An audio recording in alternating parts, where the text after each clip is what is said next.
I'd always wanted to make films, always had so many ideas. I'm using this machine, but I'm still the author behind the work because I'm telling the machine the lighting, the camera, the clothing, all of those finite details are coming from my brain. But in order for the machine to work, it needs data to be trained on. That's the only way this thing even works. That to me is no different than if I am an artist, a filmmaker, anything. I am training my own data in my brain. What about someone starting now? Is it like a viable career? Can someone make a living as an AI-based director? 100%. It'll take hard work, creative ingenuity, but I think most importantly, like to get noticed is just like having a good idea, having a good story to tell. One of the problems that Hollywood has struggled with in recent years is finding emerging voices. So that's why we're kind of getting the same stuff. Now with AI, there is so many unique storytellers all over the world, and they now have the tools in front of them to tell their stories.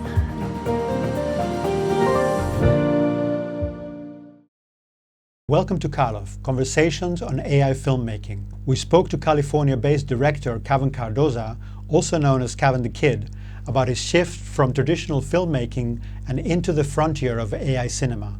We discussed authorship in machine learning art, his company Phantom X, and how his projects like the movie Echo Hunter combine classic filmmaking techniques and real actors with generative AI tools. Kavan also offered a reading of where AI is taking feature films and what it means to be a director in this new context. Let's listen to him. All right, Kavan Cardoza, welcome to our very first podcast. You're actually our first guest in this blog, podcast, series of articles that we're going to call Karloff, in homage to Boris Karloff, who was, interestingly, he was an actor who made it successfully transitioned from silent movies into sound. You know, while many kind of didn't make it, he was very successful in transitioning. So this is kind of symbolic for us. And also he played Frankenstein, which is eerily reminiscent of what's happening with AI, right? It's exciting and scary at the same time. How are you, Kevin? I'm doing great. And yourself? Yeah, and I love that title. That's great. Big fan of Boris and the work that he did.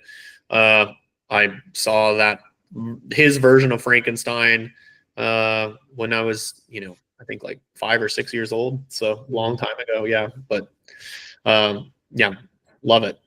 And it's an honor for us to start with you. You're already such a big name in the AI filmmaking scene. It's really, I'm really grateful to have you. Yeah, I'm honored to be here. Honored to be the first guest. That's awesome. And just for people who don't know you, I mean, let's talk a little bit about your background, because I know you started in photography. Your photographs were they had like a very strong signature. You had a very distinct look, a very distinct world that you were portraying. So would you like to talk a little bit about that before you got into AI? Yeah, so my background was fairly, extensive. I come from traditional filmmaking. How it all started is I went to film school in Florida at Full Sail University.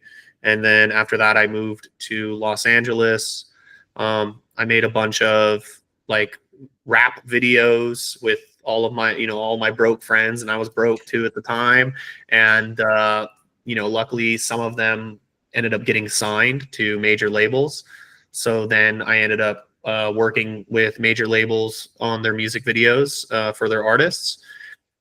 And then I did that for a long period of time. Then I moved into a creative director route where I was a creative director at a couple different brands, and then switched back over to the music industry and was a creative director at a record label where I was in charge of developing artists on the visual side. So that had everything to do with their music videos, their, social media posts, album covers, things like that. And all throughout that process, I'd always wanted to make films, always had so many ideas. And you know, even to make, you know, an independent film prior to AI or even a short would require substantial funding. And especially like a lot of the ideas I had were fairly grandiose in scope. So that's what actually turned me on to photography, because I was like, well, this is a way I can tell some stories through images without having a huge budget, and led me into a lot of my photography was very Photoshop driven. So, you know, I would take a lot of the photos just like in my own house and then build everything, you know, like if it was outside or this, I would build all of that in Photoshop. And then when AI, you know, came to be, I remember messing around with the very first version of Midjourney, and you know, it wasn't great, but I could already see the potential. I knew it was going to be the future. So pretty much with every development in Midjourney, then as all the other tools that followed, you know, Runway, and then, you know, now we have just an endless plethora of tools. But in those early days of the AI, I was constantly just learning and messing around with them, and you know, just getting to know them even more. And as the tools continue to progress, it opened the door to start you know, experimenting with more complex stories.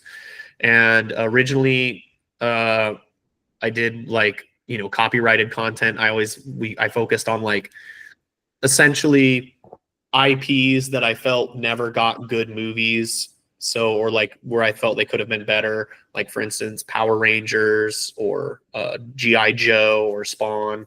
And then as the tools continued to get better, that's what primarily into this year was when I decided, okay, you know, they're good enough to now I can start telling the ideas, like my own ideas that I've had in my head for so long, because I feel they're at the capabilities to express them. So I guess there was a moment when you sort of realized the potential of AI, right? How was Yeah, that? How was that moment, that turning point for you? Because it's such a big shift, right? As yeah, an I mean, artist. I knew it honestly from the very first time I messed with Midjourney, even though my images were essentially blobs with like some very loose shapes to them. But I could just tell, I was like, just knowing technology, it's like, this is the worst it's ever going to be. It's going to get better.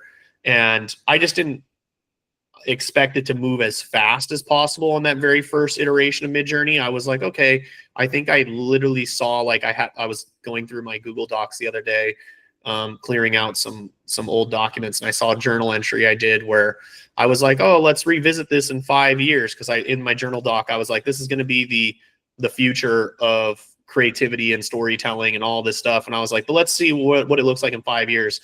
And then I made that journal entry 3 years ago. So it moved a lot faster than I was expecting.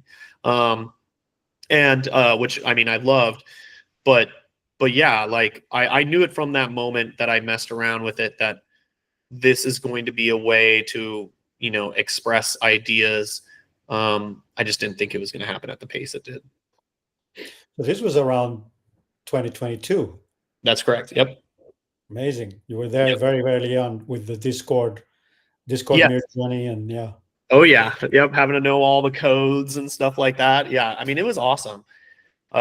And then I remember when like Runway Gen 2 came out, they were like essentially the first consumer facing video model where I could take an image and stick it in there and, you know, see very, very, very light motion. Like it was essentially like a moving still image because it barely moved, but it was like, oh wow, there's motion here. So then you could actually start telling stories, and that's what I did. And then I remember for me, the next big jump was when Luma put out Dream Machine. That was like when like it went from like this kind of subtle motion to like, oh wow, like a character is like actually walking, and it's like walking at like a normal pace. I was like, this is wild.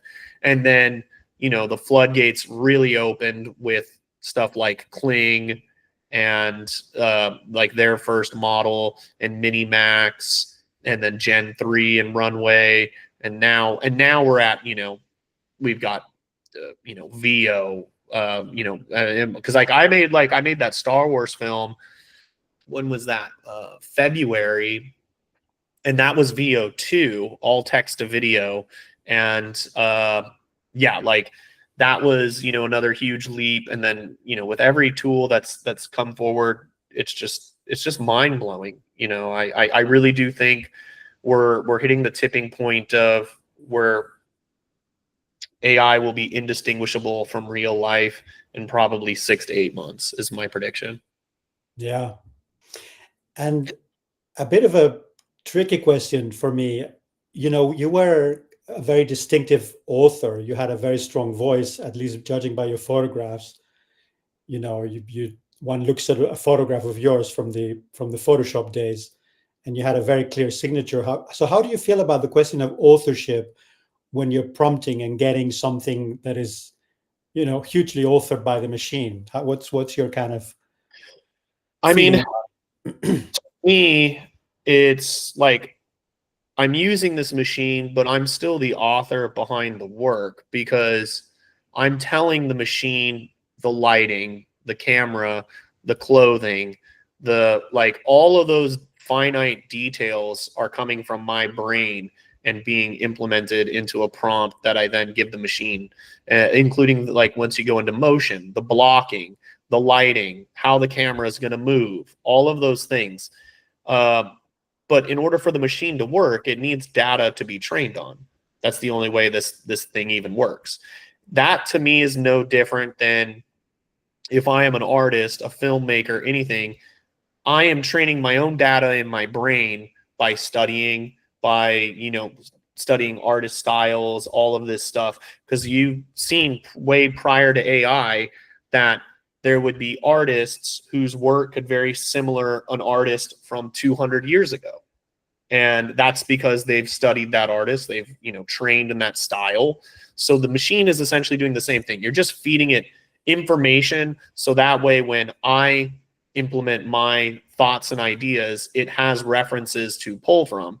But you're still creating things that are new. I mean, I've seen things in the AI space that I think when you see some of the people who might be against AI or unsure of it at this particular moment, that they're like, oh, it's all being pulled from something. Yes and no. It is being pulled from something because that's what it's trained on. But like, people are creating things I've never seen before, like ever.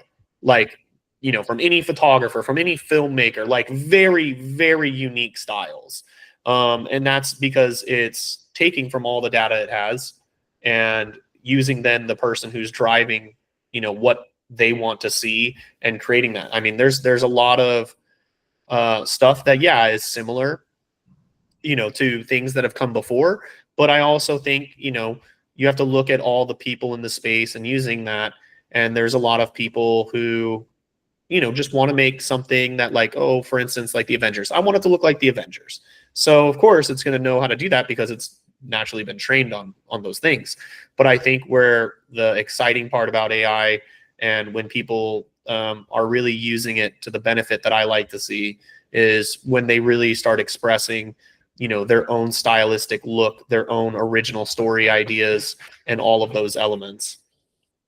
Since we're on to the subject of different artists and people with strong voices, can you recommend anyone that we should interview? Any favorites you have in mind right now? Yes, I do. And I do apologize if you hear some noise in the background. My cat has decided to go to the bathroom at this moment. But yes, so some of my favorite artists in the space would like that I think have a very distinctive style is YZA Vuku. Incredible artist. I actually believe they're based in Spain, to be honest. And then there's a guy he goes on Instagram, he goes by Gossip Goblin. He's got a series going right now that I think is just absolutely stunning. Every time I watch one of his videos, it's this like weird, twisted, dark futurism story that he's been telling in like little 1 minute and 30-second intervals, but he's made, like a bunch of them. And then some of the other people, another favorite of mine is A's Alter. I think he really embodies the narrative storytelling aspect as well. So those would be, three individuals that I could think of off the top of my head that have very distinctive voices in the space. Thank you. Yeah, of course. So back to you. We'll try and chase those guys. Yeah, yeah. But back to you. Do you feel like your career has transformed very drastically because of this new tool, this new technology? How do you feel about your change? How has your career changed, or your work? I mean, entirely. I mean, so in January of this year, I launched my own studio along with my lifelong best friend and another one of my best friends. So we're the three co-founders. That's Mike, J, Mitch, and Sav. And we founded Phantom X, which is a AI production studio in the 1st of January. And we've had mass success. We're just about to hit quarter 3, and I'm shell shocked at what's happened in these first 2 quarters. We do advertisements as well as the narrative side, and so we just began expanding. Something that was very important to us was we didn't take any investments. We wanted to own our company and make sure we were at the head of the direction and priorities of what that company would do. So we're very excited, about everything that has come from AI. I mean, what really, blew the doors open for all of us was we were making, essentially social media content. And then in December of 2024, we put out a Batman fan film. That was up for 5 days and then was taken down by Warner Brothers. And we got, the cease and desist and all that fun stuff. But it got us meetings with pretty much every other major studio in Hollywood. And that's where we, started having conversations with these studios. It also got to the point where we had ad agencies and the brands directly reaching out to us for projects. And so that is what essentially launched us into, okay, there's a lot of business to be had here and a lot of growth. So it makes sense for us to create a studio. We haven't ever had to go looking for work, which we're very fortunate for. The work, just comes to us usually based off of the results of the longer form and bigger projects that we do. So we followed Batman up with Star Wars, which came out in February, which was another, fan film. It was 11 minutes in duration. We were very fortunate that Forbes called it the best Star Wars film in years. I still make the joke that was a technicality because I don't think Star Wars has made a film in like 8 years. So it's not like there's anything we're comparing against, but I'll take it. We'll take the wins.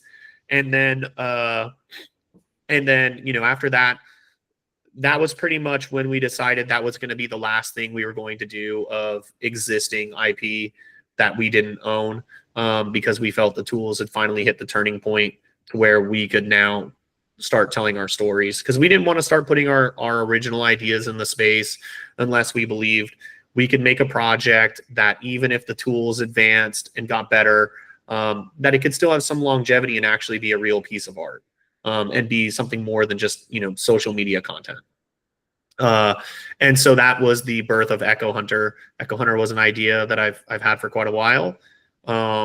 And we wanted to raise the bar again. And, all 3 of us coming from, traditional filmmaking backgrounds, the goal was, how do we bridge the gap between Hollywood and this new emerging technology? And so that was securing a deal with SAG-AFTRA to use actual SAG actors and capture their performances and use their voices. So, we were honored to have such an incredible cast, such as Breckin Meyer, who's become, after working on this project, has become a great friend of mine. I love Breckin. He's awesome. And he's just so talented and just the easiest guy to work with. I mean, if I could cast him in every single thing, I would. And Taylor John Smith, who did a phenomenal job, as well as Danielle Busuti, Gideon Burkhardt, Hannah Balaki, who I think stole the show. She did, so good as Lee, and then Xander Bailey. So we were very fortunate to have an incredible SAG-AFTRA cast. And then the other element was bringing in an actual composer, and that's Miguel Johnson, who composed all original music for Echo Hunter. And that also was just such a game changer, because the AI music tools I think are great, but they're not quite there yet to where I think they can pull that raw emotion, and being able to go back and forth with him and make adjustments at very specific timestamps. We did it kind of in an untraditional way. Normally in traditional film, I would send him the scene without, the music, and then he would compose the music to the scene. But because of the way we were moving and at the pace we were moving, I would be emailing him, and I'd be like, okay, at like 36 seconds in the song, I need it to rise and I need like some form of intense action. Then at 46 seconds, I need it to drop out and go back to chill. And then within like 20 minutes, he'd be like, okay, boom. And then he'd send me the new track. I'd drop it in. And that's how we would go. And we just went back and forth doing that. And it was incredible at like the pace we were able to move, and as well as like just getting just this incredible soundtrack. So, and then, we also employed live action sound mixer when we shot and recorded the actors. We had makeup, we had behind the scenes. So, there's a fear that AI will replace jobs, and, there's definitely going to be some changes. And I wouldn't lie and say that some jobs aren't going to, I'm not going to say disappear forever, because I think there's always going to be, traditional filmmaking to some extent, even 20 years from now. But, one of the things we want to do is we want to make sure we include as many people as possible when it comes to making this, full production. For instance, like the sound design in Echo Hunter, normally we would hire, a sound designer, but I love sound design. So I did the sound design on it, but that was still human made sound design. And then edited as well. I edited as well, another human element to it. And then obviously the script, wasn't written by AI, it was written by me. And so there's all of these elements that have the indistinguishable human touch to it. Now, do I think at one point in the future will AI be able to do all this? Probably, but I don't know when that is. But like I say with tech, it's never about, it's not if, it's just when. Yeah. No, Echo Hunter is amazing, man. And I really congratulate you. It's a great piece of work. I appreciate it. Thank you. Especially for the stage that we're at with AI, and you've integrated, I think, very wisely and told the story very wisely. In one of my articles, I predict, I'm kind of obsessed with this idea. When are we going to see the first feature film, right? Entirely or, mostly done with AI, but completely sort of emotionally resonant, strong, reaching the heart, reaching the audience. I said 2027. And after seeing Echo Hunter, yeah, I feel a lot more confident about saying that. Oh, 100%. I mean, I would even say, I think it'll be next year. I think it'll be 2026. I mean, being very candid, I have every intention of making a feature film by next year. I'm essentially just waiting for the tools to take one more jump, which, from everything I've been told, should be end of this year, like October, November, December, somewhere in that range. We should see what I imagine will be VO4, another update from Kling, another update from Minimax. And I think once we get there, we'll be at that point to where we can really have even more control than we have right now. And then I think the other big thing is the maintaining consistency, across characters and all that. And we're getting very, very close to having that like very perfect consistency. So, yeah, we have every intention of that. I mean, right now, at Phantom, we're currently in production on multiple shorts that are coming out. Mike has a Western short called The Sage that he's developing right now, which will be similar to Echo Hunter in like, it'll be about 22 minutes in length. I'm making an Echo Hunter prequel right now, but it's anime style because I've never done anime. I've always done like the hyper real with AI. I've never done anything outside of that, and I was like, man, you know what? I really want to make an anime. It'll be fun. And so like I was like, yeah, I'm gonna do a prequel story that ties into Echo Hunter, like very loosely of like the current characters, but you do get like there are some moments that are mentioned in Echo Hunter that this short film is referencing. Yeah, and you also have the anime look in the credits, right? Which is kind of So intriguing. I'm actually using that exact look. I'm using that exact style. I had so much fun making those credits that I was like, oh, this would be fun to like actually make into like an actual piece. So this one's going to be like 10 to 15 minutes, and it follows the character Jax from the first one. It follows his first partner when he first came on the day. So the character's name is Dagon, and we follow Dagon's story. And in Echo Hunter, if you're listening closely, you'll know how Dagon's story ends, and it's not great. But now we're actually going to see that story in a visual sense. Yeah. And so tell me a little bit more about the working with the actors in Echo Hunter. I mean, you said you capture their actual likeness, their actual acting. How much of them is there? What's the kind of integration? So their voices are, unaffected. That's their voice. That is their actual vocal performance. No different than like if they were voicing, like an animation. But then for the actors that aren't wearing the masks, where you see their faces, that is also their facial performance. Like the choice in how they move their eyebrows and their eyes was captured on camera, on a stage, and then using Runway's Act 1 tool, we did the facial performance capture onto the video. And then the characters were like we took photos of all of the actors, like an essentially like a 180 view to get the side profiles, the front, and then using Arcana, who we partnered with on this film, we used their model building tool, which is incredibly useful because a lot of people will use something like a Comfy UI, which is fairly complex and a lot of node-based workflows. Their model building tool is very, very easy to use. Essentially, you're uploading anywhere from 10 to 20 images of your actor, and then you generate the model, and now you have this model of the actor permanently. And I can then go into any other image platform if I wanted to. You can either generate your images in Arcana, or I can go into Midjourney or Imagen or Flux, make the character, even if the face isn't the same, but like everything else is correct, take it over to Arcana, paint the face, and now I just paint over the face and then click the model that I've trained, and then boom, it becomes that person.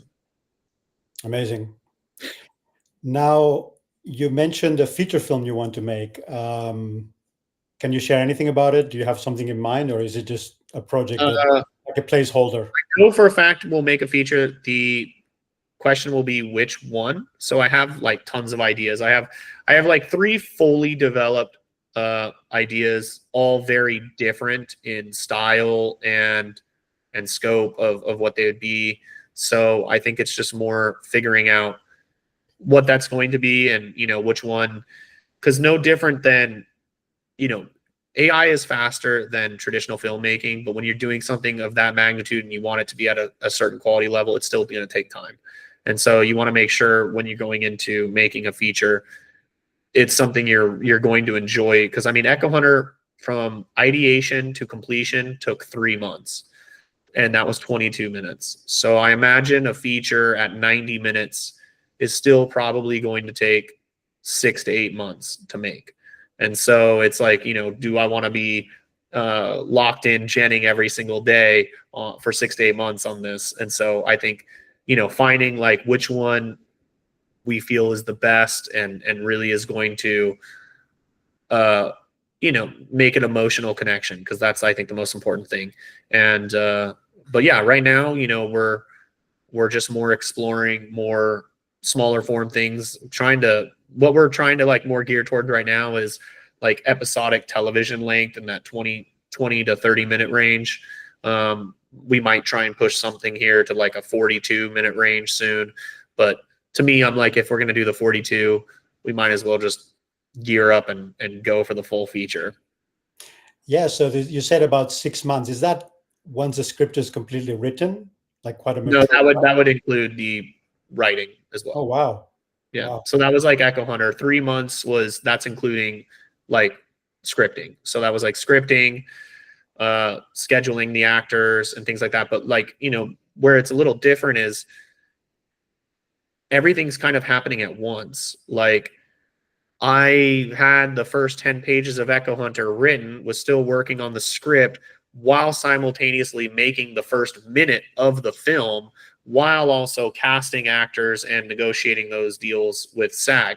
That was all happening at the exact same time. So like it's kind of like you're able to do multiple things at once, as opposed to in the traditional pipeline, it's write the script, you know, cast your actors, schedule everything, shoot, edit. Now it's like all of that's happening at the exact same time. Yeah, it's amazing because the kind of conventional time frame for a script in Hollywood is like 5-6 months is the minimum. Now we're able to make a movie, you know, from concept into script, into the imaging, informing the script, right? And the script Exactly. informing the. So yeah, it's an incredible workflow. It's a new world. Yeah, 100%. Do you want to share anything from your meetings with studios? Anything fun or anything you want to share that happened? I mean, it doesn't have to be. Yeah, I mean, I can't go into too much detail, but what I can say is they're all very much intrigued by AI. I think they all know that it's the future. I think there's a lot of elements that need to be weighed out.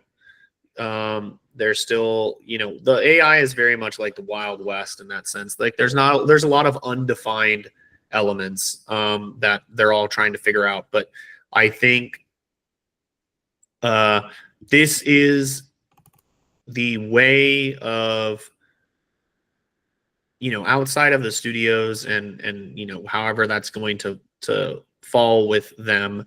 I have no doubt they are going to implement AI at some point or another into their projects, because especially like, you know, maybe on your $5 to $15 million project, maybe not.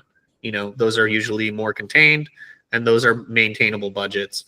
But when you look at stuff where they hit the 200, 250, and $300 million budgets, those aren't sustainable for any model. You know, I mean, we're talking if the film costs 200 million to make, it's going to need to make at least 400 to 500 million in the theater to be just even. And then after that, it's profitable. That's asking a lot. And you just can't do that consistently. So I think we'll see, you know, that change there. But what I see and what gets me the most excited about AI is I do think one of the problems that Hollywood has struggled with in recent years is finding emerging voices. I think they're very content of just using the inner group of their rosters essentially and just kind of constantly going to those same people. So that's why we're kind of getting the same stuff. And now with AI, there is so many unique storytellers all over the world, and they now have the tools in front of them to tell their stories. And that's what's going to be so unique is I think we're just going to see such an influx of creativity that I think it's going to be the new age of filmmakers that come from this wave. I think there'll be, just like anything, when you have these kind of tools, there'll probably still be a lot of bad stuff, but there's also going to be so much new good stuff. So I'm very excited for that, and I've already discovered, you know, people's work that I find so exciting. What I would like to see more of from AI creators is to push the limits and do longer form stuff and get outside of the constraints of social media. I understand that's like the only way to really distribute yourself at this particular time is going for the viral elements and all that stuff, but that is kind of like where some of the stuff gets a little watered down. So there's two kind of things I always say. Do you want to be like an influencer, or do you want to be a filmmaker? And there's nothing wrong with either one, but there's definitely two very different lines of what that content looks like. And I would love to see, the emergence of more filmmakers. And I think we're past the point of making stuff that says, oh, wow, look at how cool this looks like that I made with AI. Like, that's fine, but I don't think necessarily it's not the same factor that it had, 8 to 12 months ago, when it was like, wow, this is made with AI. It's like, whoa, so cool. Now it's like, I kind of expect it. I'm like, yeah, the tools are great now. Like, the shit should look good. So now it's like, what's the meat behind all of this? What's the story? What's captivating me as a viewer? But I do think this is a great way for people to start really defining their voices and using platforms like YouTube to where you can build, consistent stuff. Another person I would actually suggest bringing on your show would be NeuralViz.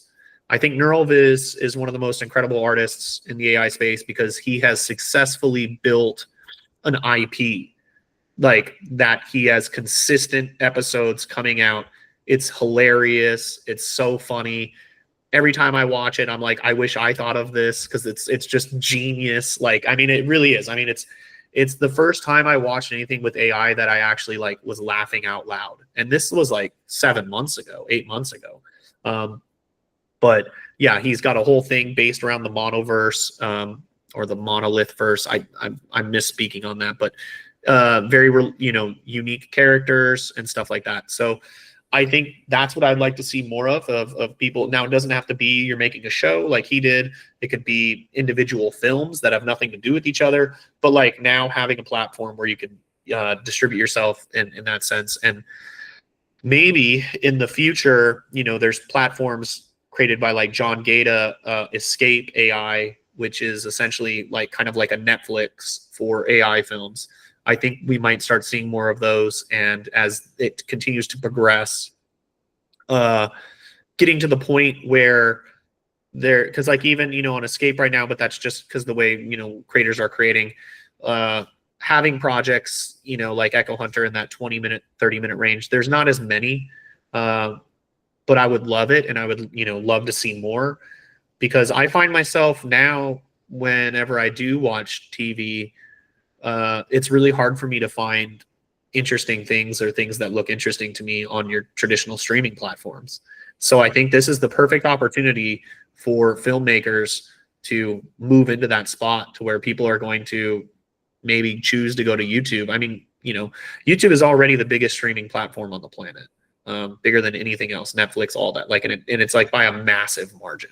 So it shows where the majority of people are viewing stuff and consuming content. But I would love to just see, a new birth in narrative content. I think you will. Yeah. And you actually made me think on the economics, those $250 million budgets, big sci-fi movies and so on. Interestingly, they're kind of the easiest to make with AI, kind of. Yep. Their look is kind of, it fits the kind of tools and the look, and it forgives certain inconsistencies, not inconsistencies, but because it's futuristic and we have to kind of imagine it, you kind of get away with it. There's no comparison for it. Yeah. Whereas like if I go make like a 1970s piece and I'm using a very particular car from the 70s, we know what that car looks like. So it's like, if it doesn't look like that in the AI, then we have that discrepancy. But yeah, I mean, exactly to your point, if it's futurism, I don't know what that ship looks like. Yeah, that is how that ship could look, because it's the future. Exactly. And so from the economic point of view, that's really interesting. But zooming out on that question, just a very straightforward question. Can someone make a living as an AI-based director? You've touched on it, but you started very early. You started kind of 3 years ago. What about someone starting now? Is it like a viable career? 100%. I think, it's going to take uh it's going to take like a few different things of, hard work. For one, I've spent more days in front of my computer than I'd care to admit. Like, it's like right now I'm actually like working on redeveloping a balance in my life, because I was getting to the point of spending, 7 hours, 14 hours a day. I mean, 7 days, 14 hours a day, every day, like I did that for like a year of never leaving my computer. So it takes the toll on you physically. So you have to, make sure you develop a balance, but it's very easy to get sucked in, because now all of a sudden every wild idea that you've ever had is there and you can do it.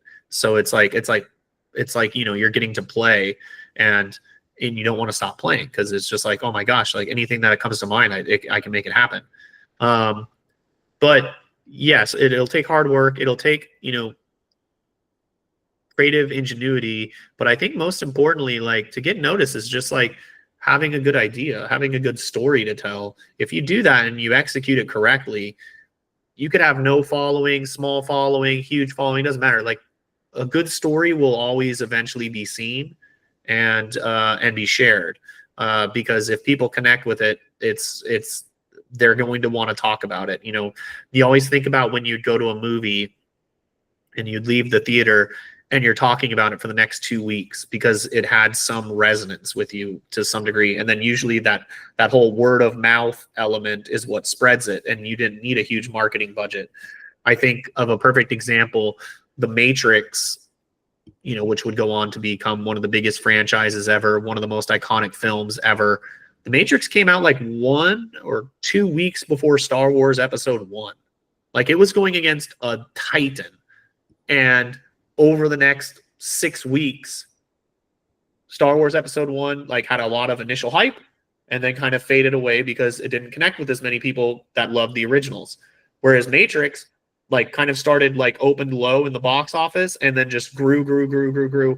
And then I think it was like week 4 or 5 or something like that, it went to #1, like a very untraditional pattern of how normally, a film comes out and then it decreases. And in this case, the movie came out and it increased. So there's other films that have been like that, and the word of mouth spreading to make that thing happen. So I do think it is without a doubt possible. There's also, you're going to see, because we have it right now at Phantom. So the biggest thing that's accepting of AI right now, and we've seen this turn, is advertising. So all these brands, all of these companies are looking to AI because, one, they can do more. They can get products, like they can do more with like a campaign, and advertising, they're going to need a campaign every quarter. So, and that's never, ever going to change. Like, they will always need stuff, to advertise. But now you're going to even see like smaller mom and pop businesses use it, because they would never have like a massive advertising budget, but they could hire, an independent AI director to make them an ad, to where the director is paid well. They make it themselves. And now this mom and pop shop has an ad that's, on a Hollywood level or an industry level quality. So I think you're going to see, just like how it was with the digital camera and every single person, became a filmmaker, essentially, you're going to still have like all the different tiers. So you're going to have like people who are doing the stuff with Nike, then you're going to have people doing, the stuff more here, and then all the way down to mom and pop. And those budgets will all be different. Because, the mom and pop place isn't going to be able to afford a Nike budget. But I do think, just similar to digital filmmaking, many of my friends and people I've known for a long time have made their entire livings from them having a DSLR camera or a RED camera and shooting projects. So I think it's the exact same thing. But now the difference is you're going to be able to tell outside of the advertising space, you can actually tell your narrative stories, which even if you owned a red camera, before AI, that's still, you could own the camera gear, the camera and the audio gear. It's still going to cost you a ton of money to go make that film, because you're going to have to get actors, you're going to have to get locations, you're going to have to get permits, all that stuff. Now you don't have to do any of that. So now it really opens the door for anyone to go tell their story. Yeah. So what's your balance like? Are you going to continue doing fiction films and advertising? And also tell me a little bit about the structure of your companies, because you've got Phantom X, but you've also got is it Arcana Labs? No, I'm not associated with Arcana Labs. Okay. We just partnered with them for the Echo Hunter film.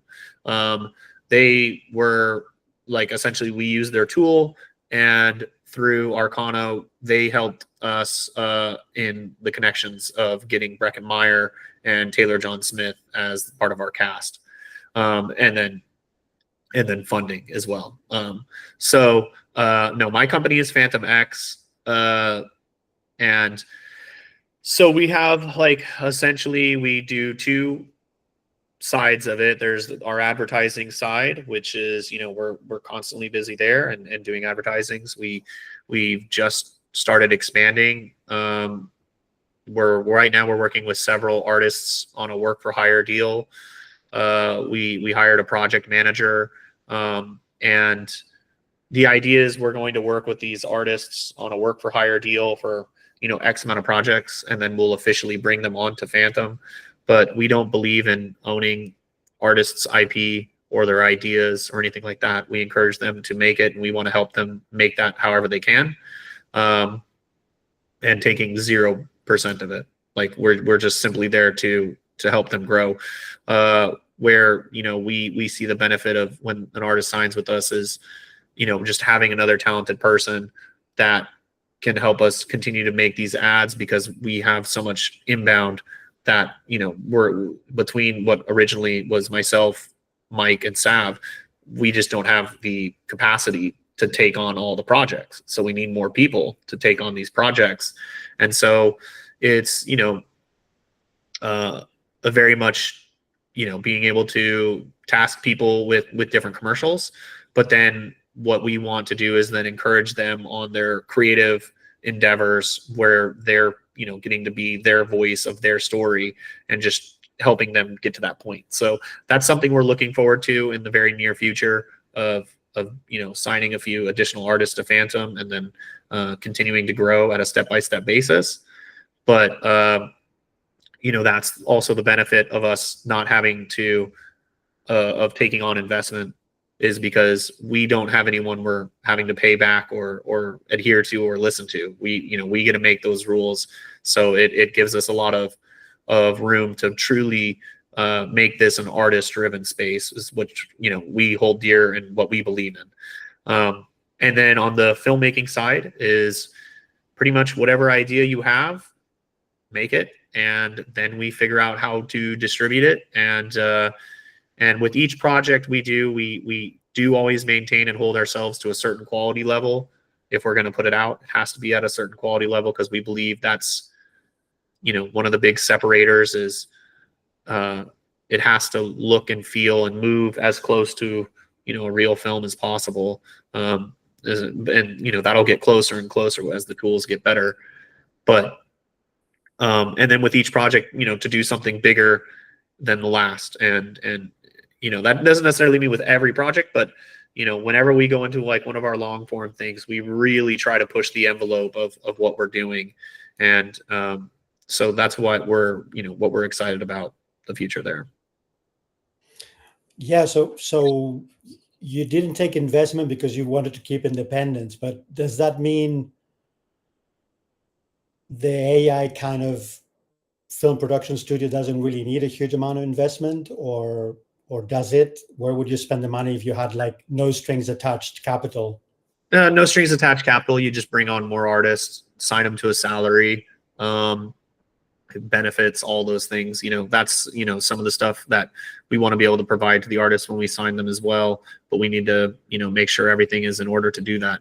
So, but yeah, you would do that, and then limitless budgets. We're very fortunate that the three of us are all on the creative partners programs for pretty much every tool. So we have like unlimited credits with most of these, but some of the artists we'd be bringing on might not have those same creative partnership program deals. So like, you don't want your artist spending money on, tools. So you want to be able to buy as many credits as possible so that they can gen as much as possible, because you're not, as anyone, who's used the tools, sometimes you're not going to get the best shot in just 2 gens. Like some of the shots in Echo Hunter took me 100 gens for 1 shot to get it to where I knew it was the way I wanted it to be. So, and I imagine as AI gets better, those gen numbers are going to go down, but that's where it's at right now to get that level of perfection.